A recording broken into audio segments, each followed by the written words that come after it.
खुलुमबाय बड'लेण्ड खौरांनि गासै नायगिरि नोंथांमोनखौ बड'लेण्ड खौरांनि स्टुडिय'आव बरायबाय। जोंनि बड'लेण्ड खौरांनि स्टुडिय'आव दिनै जों लेंनानै लाबोदों बाथौ आश्रम गोजौ फरायसालि मेदाघाटनि गोरायुं मानगोनां राजेन बसुमतारी आरो बिथांखौ गिबियावनो जोंनि बड'लेण्ड खौरांनि स्टुडिय'आव बरायबाय। खुलुमबाय। गिबियावनो बड'लेण्ड खौरांनि नायगिरिफोरनिसिम आंनि गोसो गोरबोनिफ्राय साबायखर बावहरग्रोनाय जाबाय। मानगोनां गोरायुं राजेन बसुमतारीनिफ्राय जों मोनथिनो लुगैगोन नोंथांमोननि बाथौ आश्रम गोजौ फरायसालिखौ माब्ला गायसननाय जादोंमोन?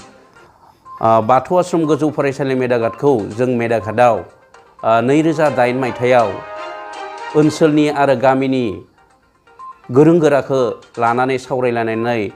2008 मायथाइयाव बाथौ आश्रम गोजौ फरायसालिखौ मेदायाव जों गायसननाय जादोंमोन। 2020 मायथाइनि थाखाय नोंथांमोननि जितु बाथौ आश्रम गोजौ फरायसालिनि एडमिशना माब्रै सोलिगोन? बे एडमिशनाव बुंनो थाङोब्ला जोङो 2020 मायथाइनि जि एडमिशन बेखौ जोङो थांनाय 1 नभेम्बरनिफ्रायनो एडमिशन होगासिनो दङ। दासिमबो एडमिशन जागासिनो दङ। बे बेलायावनो जोङो नोंथांनिफ्राय मोनथिनो नागिरगोन जे नोंथांमोना दासिम साबेसेसो एडमिशन होखो?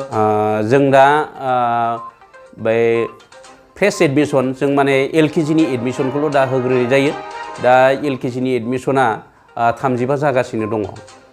नोंथांनिफ्राय जों मोनथिनो मोनबाय नोंथांमोननि फरायसालिया 12 बोसोराव आगान होबाय आरो बे 12 बोसोराव नोंथांमोननि फरायसालियाव माबायदि रिजाल्ट खालामदों नोंथाङा बेनि सायाव बुंगोन नामा? जोङो 2008 मायथाइनिफ्राय जों स्टार्टिं खालामनानै जों दिनै 2019 मोनफैबाय। बे मोनफैनायालागि जोङो खेबनै मेट्रिक होबाय। बे मेट्रिक होनायाव जोङो मोजां रिजाल्ट खालामनो हादों आरो जि कमल कुमार देरहासार बान्था बेयाव जोङो 2018 मायथाइयावबो मोनदों आरो 2019 मायथाइयावबो मोनदों। नोंथांनिफ्राय जों मोनथिनो लुबैबावगोन जे नोंथांमोननि जे फरायसालिनिफ्राय 2020 मायथाइनि जितु मेट्रिक आनजाद बे मेट्रिक आनजादनि रिजाल्टआ माब्रै जागोन बेखौ नोंथाङा एसे बुंगोन नामा? बे 2020 मायथाइयाव जा जोंनि क्लास 10आ मेट्रिक हैगोन बेयावथ' जोङो गोबां मिजिंथिदों। मानो होनब्ला जाय स्टुडेन्टआ माने मेट्रिक होगोन बे स्टुडेन्टफोरा जोबोद मोजां आरो बिथांमोना जोबोर नाजादों आरो फोरोंगिरिफोराबो जोबोद नाजागासिनो दङ। बेनिखायनो मिजिंथियो 2020 मायथाइयाव जोंनिफ्राय मेट्रिक आनजादाव मोजाङैनो उथ्रिनो हागोन। बे बेलायावनो जों मोनथिबावनो लुबैदों जे 2020 मायथाइनि जितु HSLCनि रिजाल्टआव जे माबे डिभिजन बा जेनेबा स्टेन स्टार बेबायदि मोननायनि माबा मोनसे खाबुफोर दङ नामा? जोंथ' दा फोरोंगिरिफोर आरो आं माने फरायसा आरो फरायसानि बिगोमा बिथांमोना माने आसामनि जि टप 10 बेयाव हाबहैनो हागोन आरो हाथाराब्लाबो जोङो 6-7 जनसो डिस्टिंसन मोनगोन होननानै मिजिंथियो। नोंथांमोननि बे फरायसालिनिफ्राय माब्लाबा बे सेन्ट्रेल एबसुजों खुंजानाय टेलेन्ट सार्चआव माब्लाबा पजिसन लाखिनो हादोंमोन नामा? बेखौथ' जोङो 2018 मायथाइयाव जोङो टप 3आव सासे मोनदोंमोन आरो 2019 मायथाइयाव जोङो अर्थात देग्लाय जि सेन्ट्रेल एबसुनि खुंजानाय टेलेन्ट सार्च बेयाव जोङो टपआव मोननो हादों आरो 10आव सासे टप मोनदों आरो 9आव सेकेन्डआव सासे मोनदों। अब्ला दा जों नोंथांमोननिफ्राय मोनथिनो मोनबाय जे नोंथांमोननि बे फरायसालिया जोबोद मोनसे गोजौ थाखोआव दङ आरो गोजौ थाखोआव आरोबाव थांगोनखौ जों मिजिंथियो। बे बेलायावनो नोंथांमोननिफ्राय जोङो मोनथिनो नागिरगोन जोंनि बड'लेण्ड खौरांनि नायगिरि बिथांमोना नोंथांनिफ्राय मोनथिनो लुगैगोन जे नोंथांमोननि फरायसालिनि जितु कारिकुलामा माब्रै बेनि बागै एसे बुंगोन नामा? जोंनि फरायसालिनि कारिकुलामा जाहैबाय जोङो ओरैनोथ' माने फर्मेल आरो नन फर्मेल बेफोर थाखायो। जोङो नन फर्मेल हिसाबै जोङो इयाव जेरै कम्पिउटार दङ, बेनिफ्राय PT दङ, बेनिफ्राय जोङो गुबुनफोरनिफ्राय फुंखा सुबुं लाबोनानै जोङो स्टुडेन्टफोरखौ थुलुंगा होफैनाय जायो। आरो बेनिफ्राय बिथिं फर्मेल इडुकेसना जोंनियाव मा दङ एसामिस दङ, हिन्दी दङ आरो इंलिशा थाखाबाय इनिफ्राय बड' थाखाबाय जोंनि बड' मिडियाम हिसाबै जों मोनथिनायाव जे अल आसामाव जेसेबां बाथौ आश्रमफोर दङ बेखौ सामलायनो थाखाय नोंथांमोननि मोनसे अल आसाम बाथौ कोअर्डिनेशन कमिटि दङ बे कमिटिनि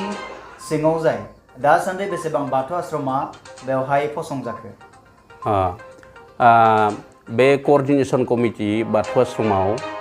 दासान्दि 29 फरायसालिफोरा हाबनानै दङ आरो जों मिथिनायाव दा गंसे आरो हाबनो थाखाय प्रसेस खालामगासिनो दङ होननानै मिथिदों जों नोंथांखौ दिनै मिथिना मोनबाय जे बाथौ आश्रम गोजौ फरायसालि मेदागादा जोबोद मोनसे मोजां दावगाथाय अबस्थायाव दङ दा नोंथांखौ जोङो मोनथिनो हागोन नामा जे नोंथांमोननि जिथु बे फरायसाफोरा जे सेन्ट्रेल एबसुनि टेलेन्ट सार्चआवबो सेथि मासिखौ जायगा आवग्रिनो हाबाय 2019 मायथाइयाव लोगोसे नोंथांमोननि फरायसालिनिफ्राय जे फ्राय मोनफ्रोमबो बोसोराव कमल कुमार बान्थायाव नोंथांमोननि फरायसालिनि फरायसाफोरा माने देरहासारनो हायो जे नोंथांमोना मा रोखोमनि माने फोरोंथाय बेबस्था लानानै जे फरायसाफोरखौ दिनैनि नैबे बेलायाव बेबायदि माने मोननो हानाय खालामदों जोङो बे मोननायनि जाहोन दङ बेयाव मैखोम बिबान लायो फरायसानि बिगोमा आरो फोरोंगिरि बिथांमोना ओरैबायदि माने जरदार नाङो जायनि थाखाय मोनसेबो कुइसना माने थालाङा आरो गासै कुइसनखौनो एटेम्प्ट खालामनानै बिसोरो मार्कखौ आवग्रिनो हायो आरो थ' जों नुनो मोनबाय जे आथिखालनि मुगायाव जोंनि बर'फोरनि गेजेराव जोङो खायसे स्टेन्ड लानायबो ओंखारबाय थ' जोङो दिनैनि बेलायाव जों जुदि मुंख'नो गोनांब्ला दिनैनि बेलायाव बिबुंसार बसुमतारिया बर'निफ्राय बेयो स्टेन्ड लाखिनो हाबाय थ' बे बिथिङाव आं नोंथांबा मोनथिनो लुबैयो जे बाथौ आश्रमनिफ्रायबो बेबायदि स्टेन्ड लाखिनायनि नोंथांमोना माबाफोर थांखि दङ नामा बेखौथ' जोङो बोसोरनै जों जा मेट्रिक होबाय बे मेट्रिक होनायाव जोङो बेखौ जोङो सानगासिनो दंमोन जोंबो बाथौ आश्रम हिसाबै माने मेदाघाट बाथौ आश्रम हिसाबैल' नंला माने अल आसाम बाथौ आश्रम कोअर्डिनेशननि हिसाबै माने आसामनि जि टप 10 बेयाव माने हाबैथारनांगोन होननानै जोङो बाथौ आश्रम हिसाबै नाजागासिनो दङ थ' आथिखालनि मुगायाव जोङो नाहरोब्ला सोलोंथाइनि मुगायाव जों नाहरोब्ला बर'नि गेजेराव गोबां बेबायदिनो प्राइभेट इन्स्टिटिउसना बेबायदिनो जाखांबोदों जेरै नोंथांमोननि जेरै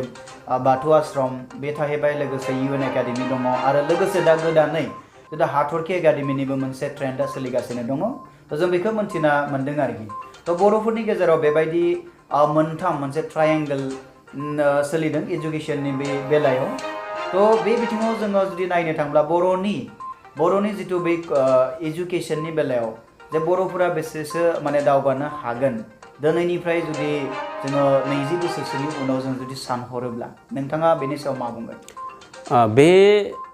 बर'नि जि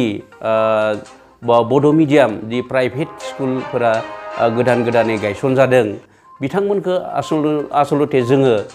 माने साबायखर होनांगोन मानो होनोब्ला जों जुदि बर' मिडियामखौ जुदि प्राइभेट हिसाबै गायसनामोनब्ला जोंनि सरकारिफोरा जों नुनो मोनबाय माने थैलांगासिनो दङ आरो इंलिश मिडियामफोरा थांगासिनो दङ बेनिफ्राय बे प्राइभेट बड' मिडियामासो बे बड' मिडियामनि